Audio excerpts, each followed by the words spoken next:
नमस्ते दोस्तों, आज आपका स्वागत है वंदे भारत चैनल पर। आज मैं आपके लिए लेकर आया हूँ यूपीपीसीएल लाइनमैन के कुछ महत्वपूर्ण टेक्निकल क्वेश्चन, जिसके बारे में आज हम जानेंगे। क्वेश्चन को स्टार्ट करने से पहले जिन लोगों ने चैनल को सब्सक्राइब नहीं किया है वे चैनल को सब्सक्राइब कर ले तथा बेल आइकन को दबा दें, जिससे आने वाले वीडियोस के नोटिफिकेशन आपको मिल सकें, और चैनल को लाइक और शेयर करना ना भूलें। पहला क्वेश्चन इस तरह है। पहला क्वेश्चन, मानव शरीर से गुजरने वाली धारा का परिमाण यदि निम्नलिखित हो तब आघात की अनुभूति नहीं होगी। Answer one, question option one 1 milli ampere से कम, बी 10 से 40 मिली एम्पियर से, सी 8 से 15 मिली एम्पियर, डी 1 से 8 मिली एम्पियर। इसका आंसर होगा ए, 1 मिली एम्पियर से कम। मानव शरीर से गुजरने वाली धारा का परिमाण यदि 1 मिली एम्पियर से कम हो तब आघात की अनुभूति नहीं होगी, क्योंकि मानव शरीर का प्रतिरोध जो लगभग 1000 ओम होता है, इस न्यून धारा को शरीर में प्रवाहित होने से आसानी से रोक सकता है। Highlights points. पहला, मानव शरीर 9 मिली एम्पियर धारा 3 सेकंड तक सहन कर सकता है। प्रत्यावर्ती धारा की तुलना में दृष्ट धारा अति खतरनाक होती है। मानव शरीर में धारा प्रवाहित होने से शरीर तथा और रक्त प्रवाह में सामंजस्य स्थापित नहीं हो पाता और मानव को तीव्र विद्युत झटका लगता है। क्वेश्चन दूसरा, किस प्रकार का फायर एक्सटिंग्विशन विद्युत आधारित अग्नि के लिए प्रयोग नहीं करना चाहिए। पहला, halogen extinguisher, B carbon tetrachloride extinguisher, तीसरा फॉर्म एक्सटिंग्विशन, चौथा ड्राई पाउडर एक्सटिंग्विशन। इसका आंसर होगा C, form extinguisher. Form extinguisher का फायर एक्सटिंग्विशन विद्युत आधारित अग्नि के लिए प्रयोग नहीं करना चाहिए, जबकि halogen extinguishing, carbon tetrachloride extinguishing तथा ड्राई पाउडर एक्सटिंग्विशन का प्रयोग विद्युत आधारित अग्नि के लिए प्रयोग किया जाना चाहिए। Highlights points. विभिन्न प्रकार के आग तथा उनको बुझाने के उपाय तथा आग की श्रेणी निम्नलिखित हैं। पहला, कार्बनिक फायर, कार्बोनियम फायर।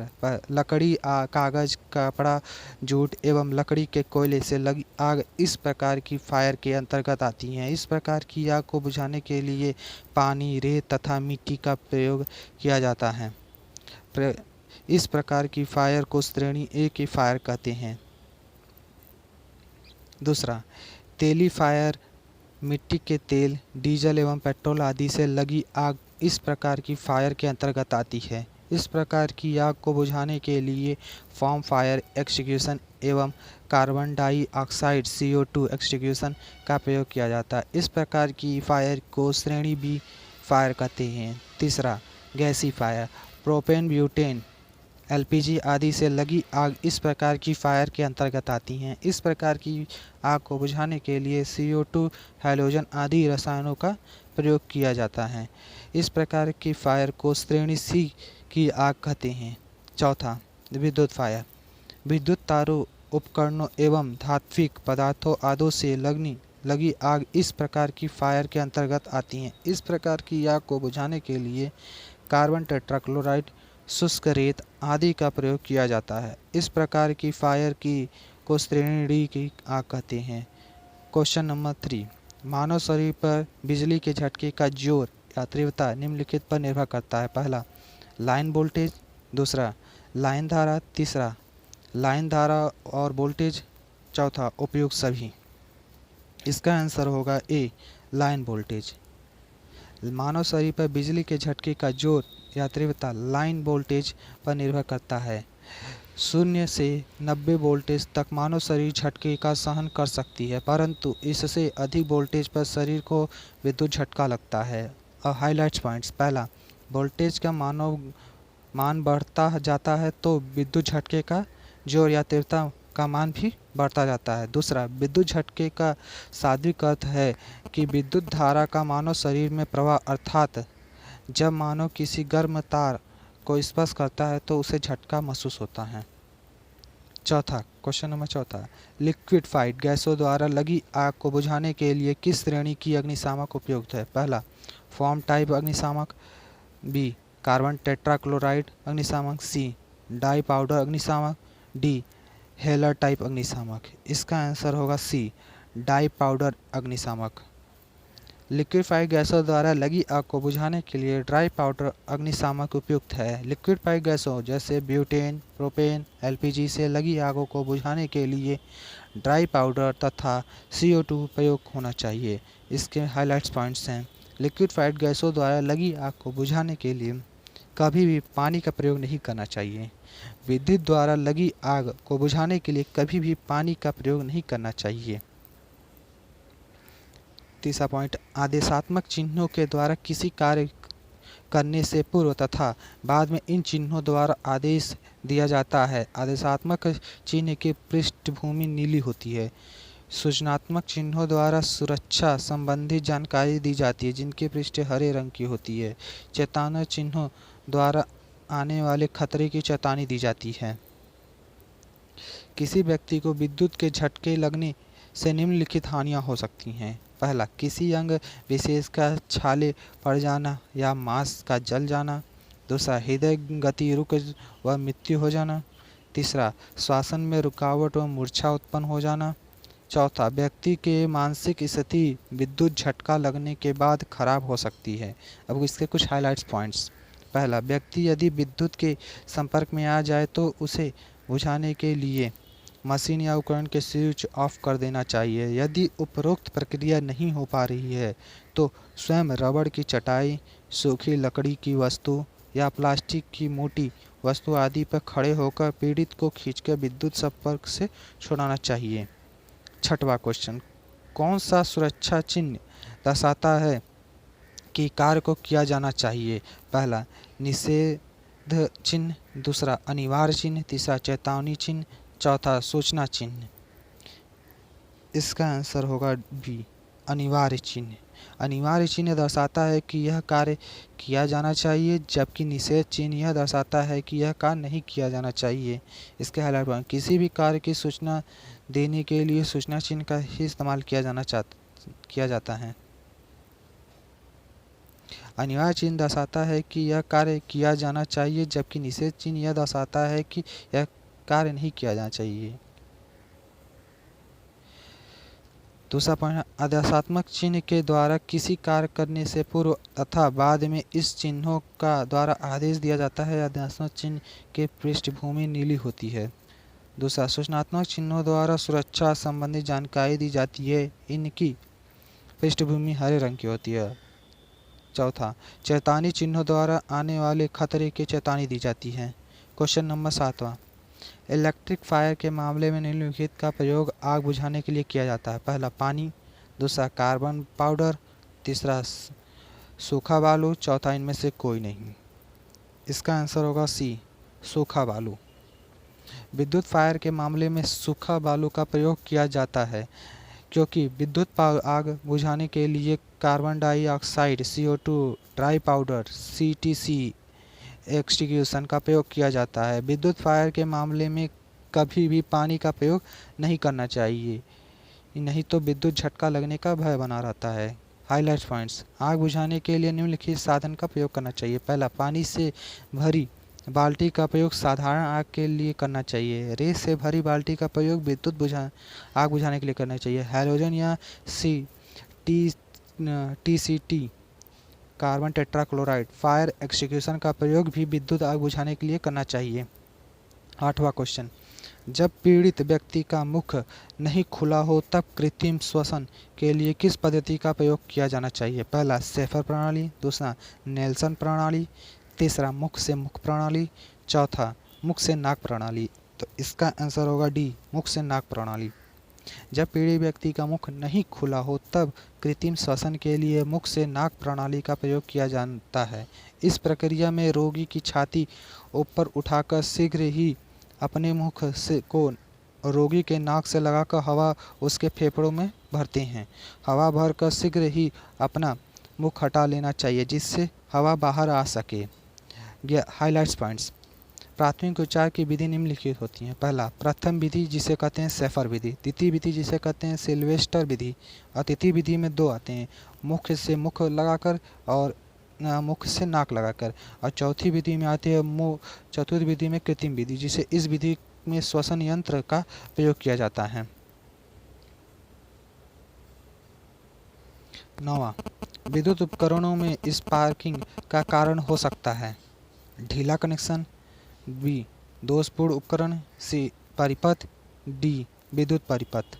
तो इसका आंसर होगा ए ढीला कनेक्शन। विद्युत उपकरणों में स्पार्किंग का मुख्य कारण ढीला कनेक्शन हो सकता है, क्योंकि ढीले कनेक्शन के कारण विद्युत यंत्रों या विद्युत तारों में पूर्ण विद्युत धारा तारों से नहीं प्रवाहित होती है। धारा का कुछ अंश वातावरण से होता हुआ प्रवाहित होता है, जिससे स्पार्किंग उत्पन्न हो सकता है। Highlights points. पहला, स्पार्किंग के कारण कभी कभी विद्युत आग लगने का भय रहता है। स्पार्किंग कम करने के लिए हमेशा हमें विद्युत कनेक्शन को अच्छी तरह कस कर लगाना चाहिए।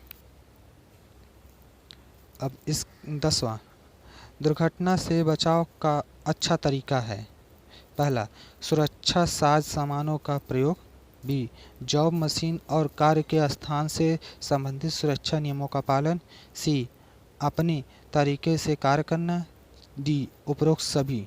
तो इसका आंसर होगा बी जॉब मशीन और कार्य के स्थान से संबंधित सुरक्षा नियमों का पालन करना।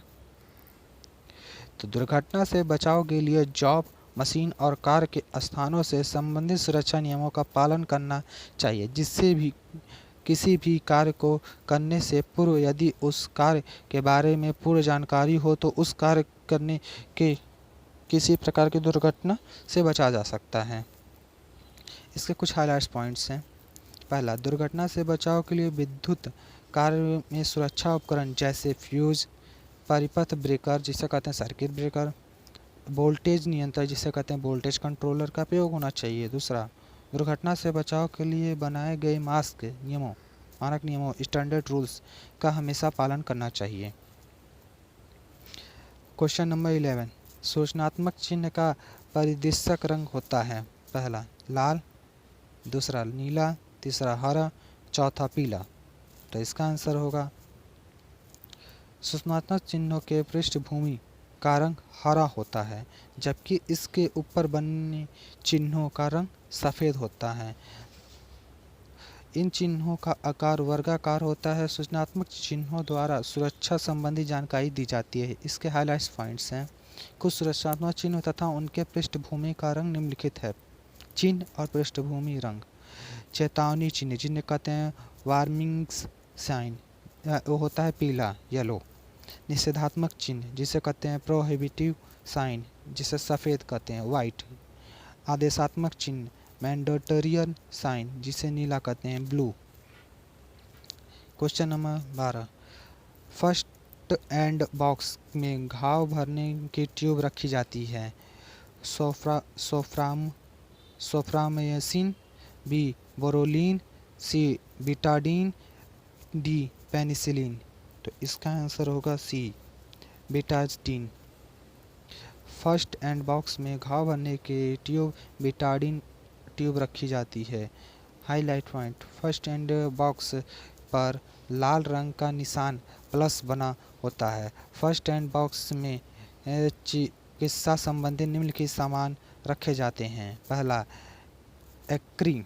एक्रीफ्लेविनिया मर्क्यूरोक्रोम, बी दूसरा स्प्रेट अमोनिया, तीसरा डिटॉल, चौथा टिंचर आयोडीन, पाँचवां बेटाडीन, छठवां वर्नॉल, सातवां सूंघने का नमक, आठवां दवाई युक्त प्लास्टर, नौवां रुई या गौज जाली वाला कपड़ा, 10वां कैंची, 11वां दवा पिलाने का गिलास, 12वां ड्रॉपर, 13वां गोल पट्टी, 14वां बांस की तिल्लियाँ, 15वां स्ट्रेचर और 16वां होता है पोटेशियम परमैंगनेट।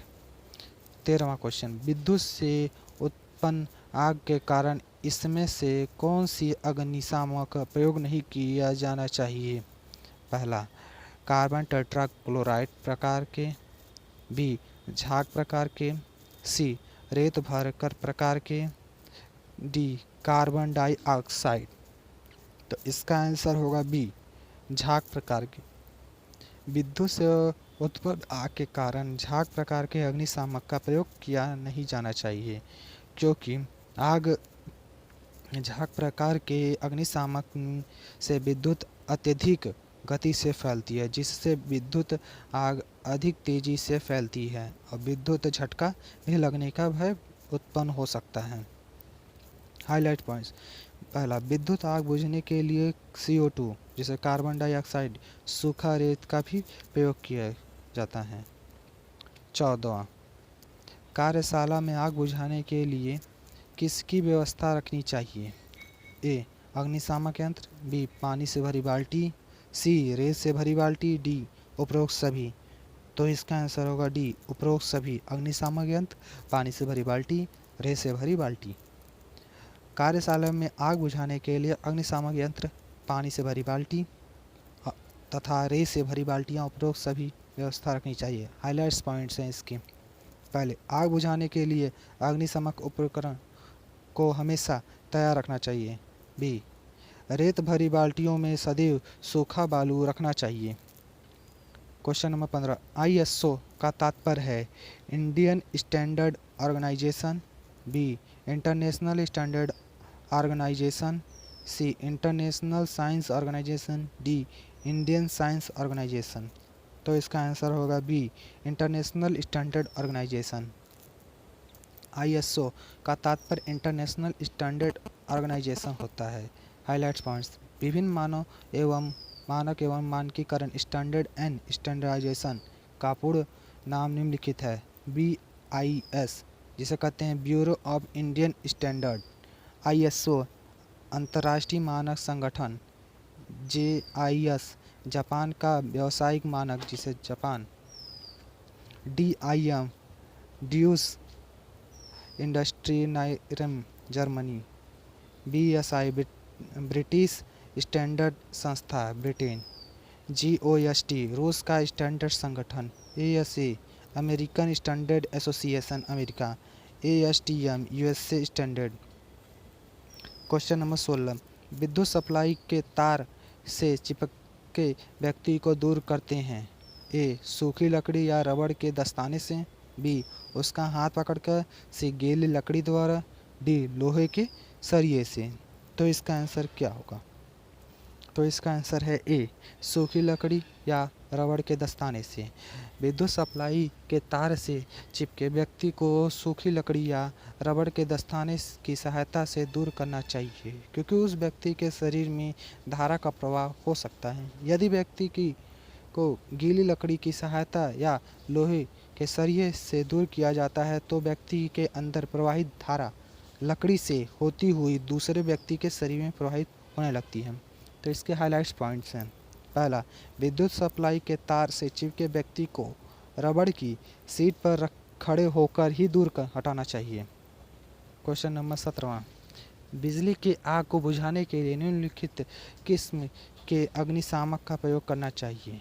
ए, बी किस्म, बी, ए किस्म, सी, ए और बी किस्म, डी, डी किस्म। तो इसका आंसर होगा डी, डी किस्म।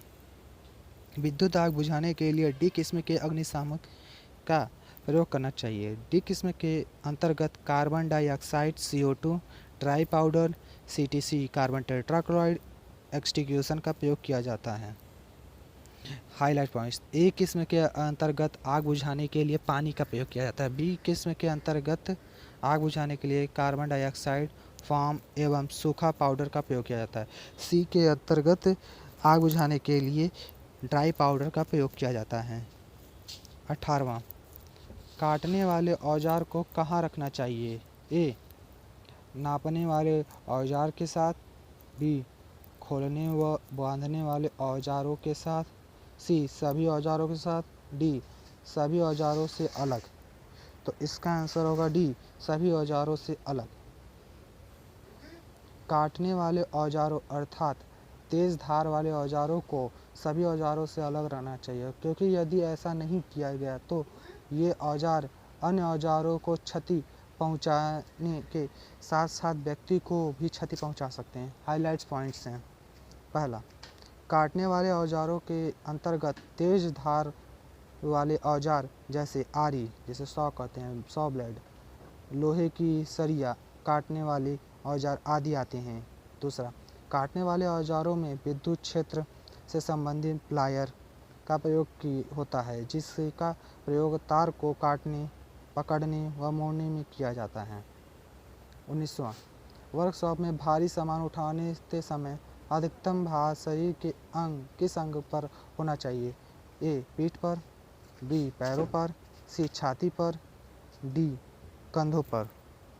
तो इसका आंसर है बी पैरों पर। वर्कशॉप में भारी सामान उठाते समय अधिकतम भार पैरों पर होना चाहिए। इससे शरीर सामान उठाने के समय पर्याप्त संतुलन में रहता है तथा आसानी से उठ जाता है और शरीर को कोई हानि नहीं होती है। क्वेश्चन नंबर 20वां, प्राथमिक उपचार में उपयुक्त सामग्री? ए टिंचर आयोडीन, बी वर्नॉल, सी डेटॉल, डी उपयुक्त सभी। ये लगता है फिर से क्वेश्चन आ गया है। इसका आंसर होगा डी उपरोक्त सभी। फर्स्ट एड बॉक्स में प्रयुक्त उपरोक्त सभी सामग्री होती हैं।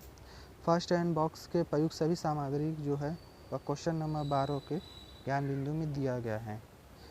अब इतने ही क्वेश्चन है इस बार बनाए हैं और थैंक्स दोस्तों इस क्वेश्चन को, और हमारे चैनल को सब्सक्राइब जरूर करिएगा।